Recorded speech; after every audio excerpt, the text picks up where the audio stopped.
మహిళలు ఉద్యోగ సాధనలో విజయం సాధించాలని, అందుకు పట్టుదలతో కృషి చేయాలని జిల్లా గ్రంథాలయ సంస్థ చైర్మన్ వంగవీటి రామారావు అన్నారు. దివంగత మాజీ ప్రధానమంత్రి ఇందిరాగాంధీ జయంతి సందర్భంగా జిల్లా గ్రంథాలయంలో బుధవారం మహిళా దినోత్సవాన్ని ఘనంగా జరుపుకున్నారు. దివంగత మాజీ ప్రధానమంత్రి ఇందిరాగాంధీ జయంతి సందర్భంగా జిల్లా గ్రంథాలయంలో బుధవారం మహిళా దినోత్సవాన్ని ఘనంగా జరుపుకున్నారు. ఈ కార్యక్రమంలో మహిళా పాఠకులు గ్రంథాలయ ఆవరణలో ముగ్గులు వేశారు. మహిళా విద్య, మహిళా సాధికారత, మహిళల హక్కులను ప్రతిబింబించే విధంగా ముగ్గులను వేశారు. ఈ కార్యక్రమంలో సరస్వతి మాత మరియు ఇందిరాగాంధీ చిత్రపటాలకు పూలమాలలు వేసి ఘనంగా నివాళులు అర్పించారు.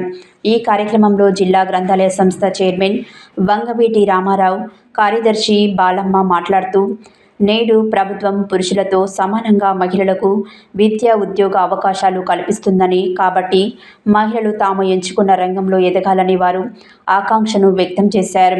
ఈ కార్యక్రమంలో పలువురు పాఠకులు మాట్లాడుతూ, గ్రంథాలయం ఉద్యోగ నియామక పరీక్షలు రాసేవారికి చదువుకోవడానికి చాలా ఉపయోగపడుతుందని, తాము రోజుకు 12 గంటలు గ్రంథాలయంలో పుస్తకాలు చదువుతూ ఉద్యోగ సాధన కోసం ప్రయత్నం చేస్తున్నామని, ఈ విధంగా అనేక వసతులు కల్పిస్తున్న గ్రంథాలయ చైర్మన్కు ధన్యవాదాలు తెలియజేశారు. ఈ కార్యక్రమంలో పదవి విరమణ చేసిన గ్రంథాలయ ఉద్యోగులు ఎల్లమ్మ అటెండర్, లలితాదేవి లైబ్రేరియన్, వీరస్వామి లైబ్రేరియన్లను ఘనంగా సన్మానించారు. మహిళా దినోత్సవం సందర్భంగా ముగ్గురు పారిశుద్ధ కార్మికులను సన్మానించారు. అనంతరం నిర్వహించిన కుర్చీ ఆటలో గ్రంథాలయ పాఠకులు ఉత్సాహంతో పాల్గొన్నారు.